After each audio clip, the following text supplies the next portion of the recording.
नमस्कार मित्रांनो आणि मैत्रिणींनो, पल्लवी मराठी कथा या चॅनलवर आपलं स्वागत आहे। इस प्यार को क्या नाम दूं, भाग 34। मागील भागात नाही म्हणायला आज आदित्य आडून आडून ईशाला न्याहाळत होता। तिच्या चेहऱ्यावरचे भाव समजून घेण्याचा प्रयत्न करत होता, पण अजून तरी त्याला काहीच स्थानपत्ता लागला नव्हता। पण एकदा तरी त्याला तिच्याशी बोलून सगळ्या गोष्टी क्लिअर करायच्या होत्या, पण तो समोर आला की ईशा त्याला टाळाटाळ करत होती आणि लवकरच त्याला काही करून तिच्याकडून सगळ्या गोष्टींची माहिती करून घ्यायची होती। तिचं नोकरी सोडण्यामागचं कारण, असं तिचं वागण्याचं कारण त्याला जाणून घ्यायचं होतं आणि हे सगळं कधी जमेल माहीत नाही, पण शेवटच्या क्षणापर्यंत तो प्रयत्न करणार होता। आता पुढे असेच दिवस चालले होते। ईशा एकटी साईटवर काम करत होती। अधेमध्ये आरू किंवा आलू येऊन काम पाहून जात होत्या, पण या काही दिवसात आदित्य एकदाही साईटवर आला नाही म्हणायला त्याला ईशाची आठवण येत होती। तिला पाहावं भेटावं असं वाटत होतं, पण त्याने खूप कष्टाने स्वतःला आवर घातली होती। इकडे ईशाची अवस्था देखील काही वेगळी नव्हती। आता हा दुरावा तिला देखील सहन होत नव्हता। एकदा त्याला सगळं सांगून त्याच्या मिठी शिरावं, त्याला सगळं काही सांगून टाकावं असं वाटत होतं, पण कदाचित त्याला सगळं सत्य समजल्यावर तो काय करेल आणि त्याने काही पाऊल उचलल्यावर त्याची काय परिणाम होतील याचीही तिला भीती वाटत होती, म्हणून ती देखील शांतच होती। पण आता आदित्यला स्वतःच्या मनाला आवर घालणे कठीण होऊन बसले, म्हणून मग तो आज ईशाला एक नजर पाहायला निघाला। आज देखील ईशा हॉलच्या साईटवर पोहोचली तर आदित्य आधीच येऊन बसला होता। ईशा गाडीतून उतरली आणि आदित्यला पाहत येत होती। इतक्यात आदित्यने देखील मागे वळून पाहिलं, त्याला ईशा येताना दिसली। नकळत दोघांची नजरानजर झाली आणि दोघे एकमेकांच्या नजरेत हरवले। दोघांच्या मनाची एकच अवस्था होती, अगदी शब्दात न सांगण्यासारखी। हमारी अधूरी कहानी, हमारी अधूरी कहानी। तेवढ्यात वर्कर आले आणि दोघेही भानावर आले। ईशाने एकदा वर्करांना काम समजावून सांगितले आणि मग वर्कर कामासाठी निघून गेले आणि मग ईशाने आदित्यकडे पाहिले। हॅलो मिस देवधर, आदित्य नेहमीप्रमाणे त्याच्या सडू लुकमध्ये म्हणाला। Hi sir. ईशा, मग काम कुठपर्यंत आलं आहे? आदित्य, बरंच काम झालं आहे सर, बस काही गोष्टी राहिल्या आहेत, त्या झाल्या की सगळं डन। ईशा, ठीक आहे, मला एकदा काम दाखवा। आदित्य, हो सर।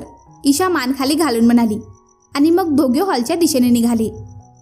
आदित्यने जेव्हा हॉल पाहिला तेव्हा त्याला विश्वास बसत नव्हता की हा तोच हॉल आहे जो त्याने ईशाच्या सुपूर्द केला होता आणि ईशाने अगदी काही दिवसातच त्याचा कायापलट केला होता।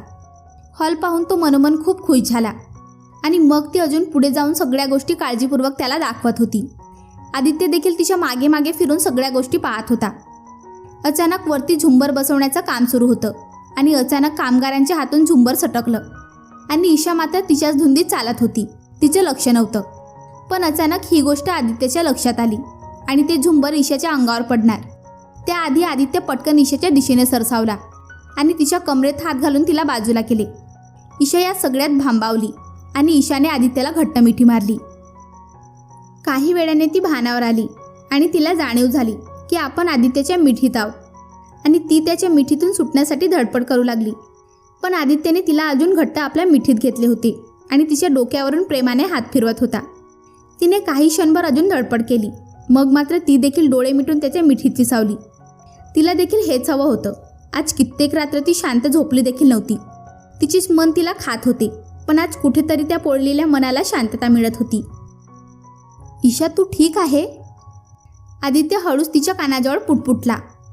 आता मात्र ईशा पूर्णपणे भानावर आली आणि तिला अस्तित्वाची जाणीव झाली आणि जवळजवळ तिने आदित्यला स्वतःपासून दूर ढकलले। सॉरी, मी ते…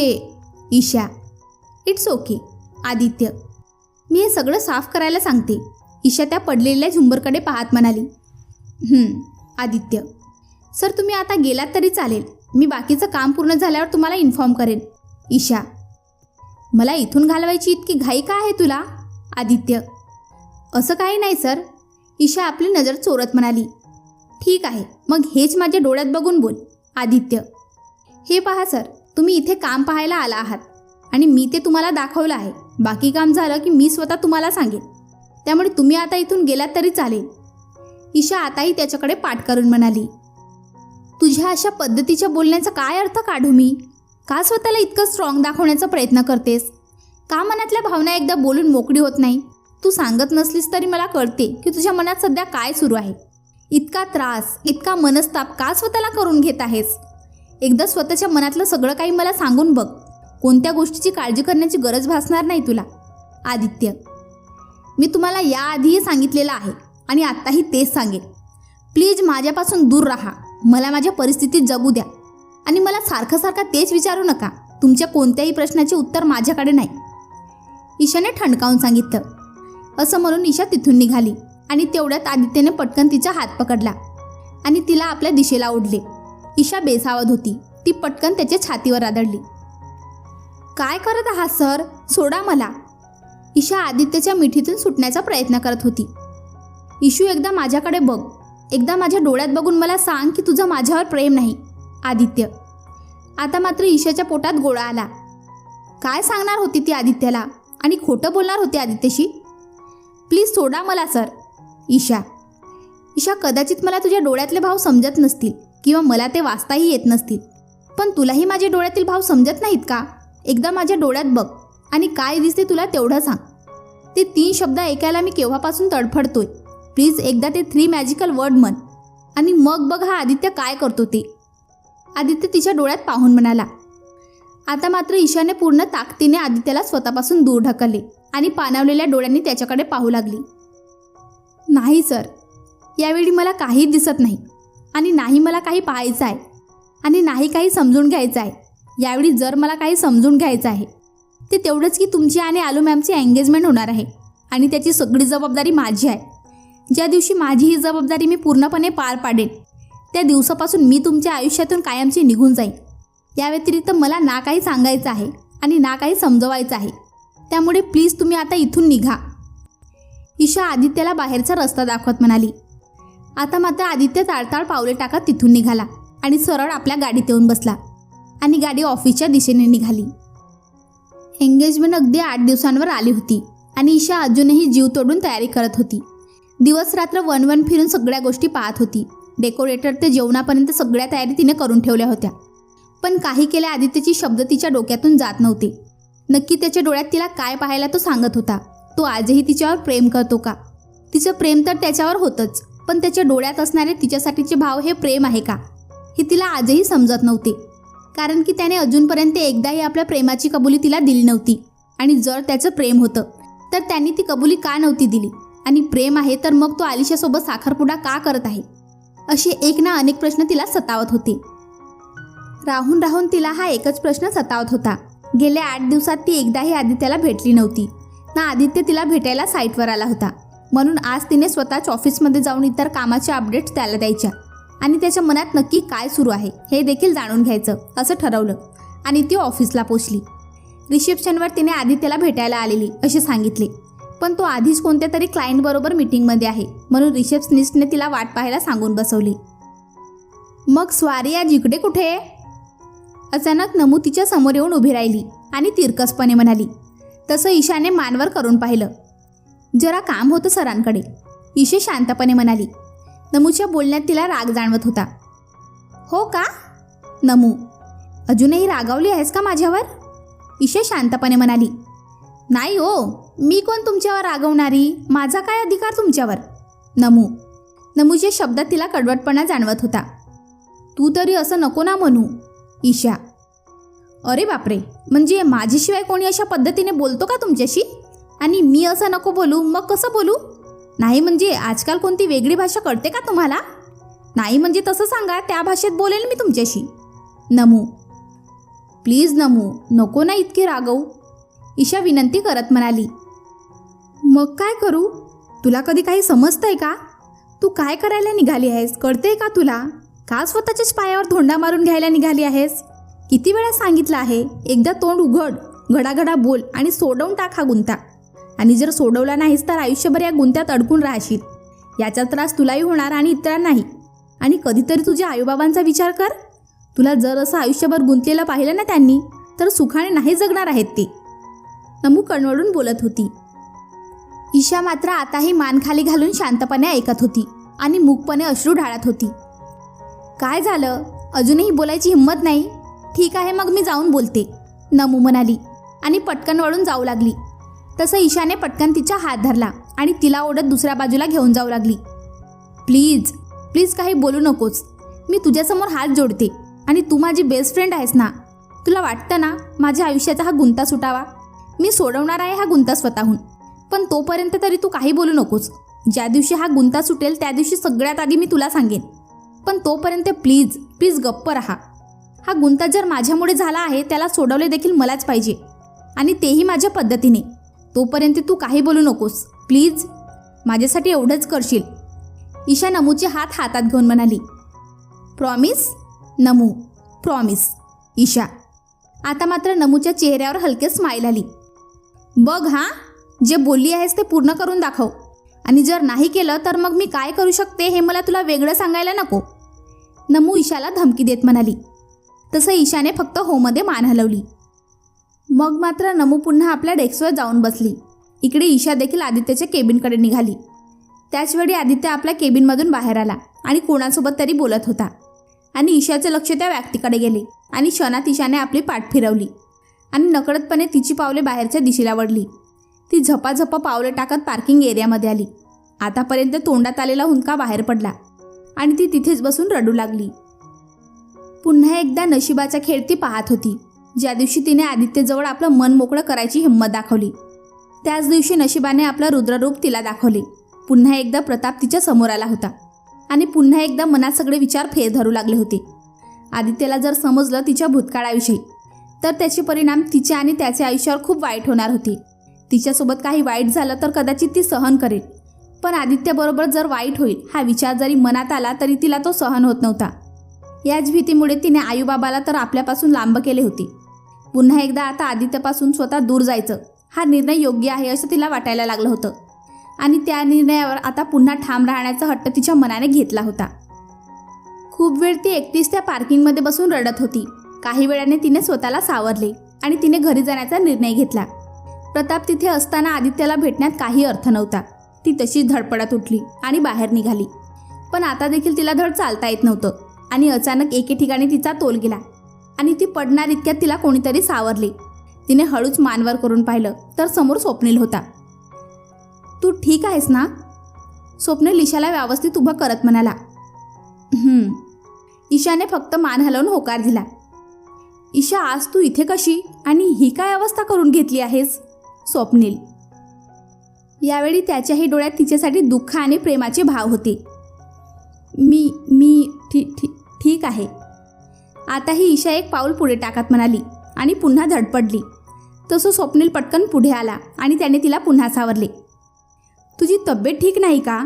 डॉक्टरकडे जाऊया का? स्वप्नील काळजीने म्हणाला. नको, मी ठीक आहे. मला घरी जायचं आहे. ईशा. बरं, मी सोडतो तुला. स्वप्नील. नको, पण प्लीज मला एक मदत करशील? ईशा विनवणीच्या सुरात म्हणाली. हो, बोल ना. स्वप्नील. माझ्यासाठी रिक्षा आणशील का? ईशा. एव्हाना तिला सांगून काही अर्थ नाही हे स्वप्नील समजला होता, आणि म्हणून मग तो धावत जाऊन रिक्षा घेऊन आला.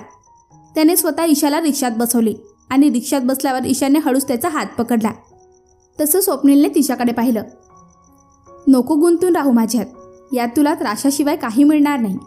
तू एक चांगला माणूस आहेस. स्वतःच्या आयुष्याला व्यवस्थित मार्गावर ने. ईशा. ईशा, काय झालं आहे तुला? काही प्रॉब्लेम असेल तर तू मला नक्की सांगू शकते. एक मित्र म्हणून तरी मला काहीतरी सांग. मी तुला अशा अवस्थेत नाही बघू शकत. मी तुला नेहमी हसताना आणि हसवताना पाहिलेलं आहे. त्यात आज तुझी जी काही अवस्था आहे नक्की ती कशामुळे? आपल्यात जे काही आहे ते बाजूला ठेव आणि फक्त मला मित्र म्हणून सांग. मी नक्की मला जमेल तेवढी तुझी मदत करेन. स्वप्नील. माझी मदत कोणीच करू शकत नाही, ईशा बोलली आणि स्वप्नीलचा हात सोडला आणि रिक्षावाल्याकडे पाहून म्हणाली, चला. रिक्षा तर तिथून निघाली, पण स्वप्नील मात्र अजून तिथेच उभं राहून जाणाऱ्या रिक्षाकडे पाहत होता. आता हा प्रश्न त्याला देखील पडला होता की सतत हसत खेळत असणारी ईशा आज एकदम कोमेजलेली दिसत होती. त्याच्या पण काय एक मनात विचार आला की नक्कीच तिच्या ज्या मुलावर प्रेम आहे त्याच्यामुळे हे सगळं झालं असेल. आत्ताच्या आता त्याला भेटावं, त्याची कॉलर पकडून त्याला जाब विचारावा, पण तो कोण होता हे त्याला देखील कधी ईशाने सांगितलं नव्हतं, त्यामुळे तो काहीच करू शकत नव्हता. इकडे ईशा घरी आली. डोकं काम करत नव्हतं की नक्की काय सुरू आहे तिच्या आयुष्यात.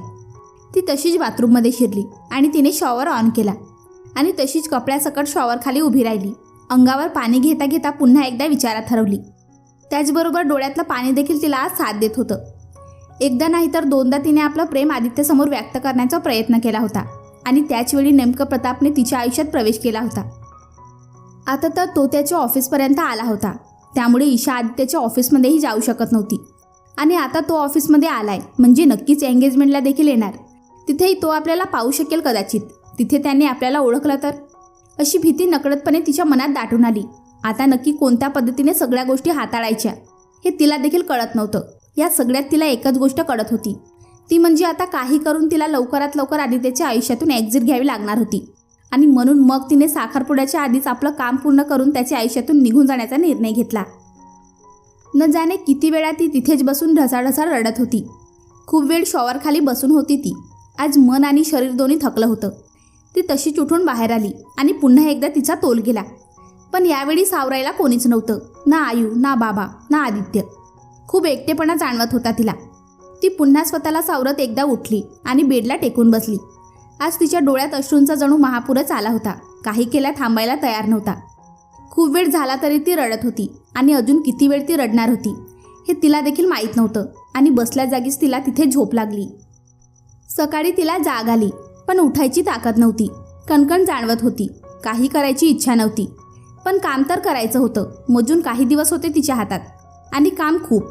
खास करून ते तिला करायचं होतं मनात नसताना सुद्धा. तिने जीवावर येऊन तिने तिचं आवरलं आणि मग ती ऑफिसच्या दिशेने निघाली. ती साईटवर पोचली. ती हॉलच्या दिशेने चालू लागली. ईशा, तेवढ्यात तिला मागून आवाज आला. तिने वळून पाहिलं तर आदित्य होता. Good morning sir. Isha. Good morning Isha. Aditya. तुम्ही इथे? ईशा इकडे तिकडे पाहत म्हणाली. काल तू मला भेटायला ऑफिसला आली होतीस पण न भेटताच गेलीस का? आदित्य सरळ तिच्या डोळ्यात पाहत म्हणाला. हो, म्हणजे कामाच्या अपडेट द्यायच्या होत्या म्हणून आले होते. ईशा. पण मग गेलीस का मला अपडेट्स न देता? मी नंतर तुला कॉल करत होतो पण तुझा फोन स्विच ऑफ होता. आदित्य. हो, चार्जिंग संपलं होतं आणि मी पुन्हा चार्ज करायला विसरले. ईशा. नक्की?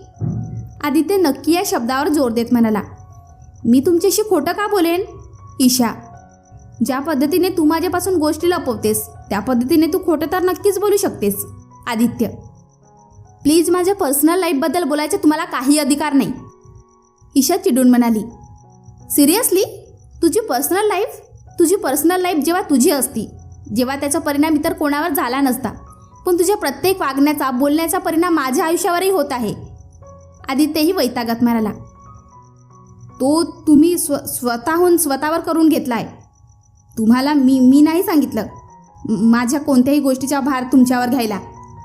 ईशा तुटकपणे म्हणाली. हो, घेतला आहे मी भार, कारण मी तुला आपलं समजतो. तुला एखाद्या गोष्टीचा त्रास होत असेल तर मलाही त्रास होतो ईशा. आदित्य. मग नका करून घेऊ.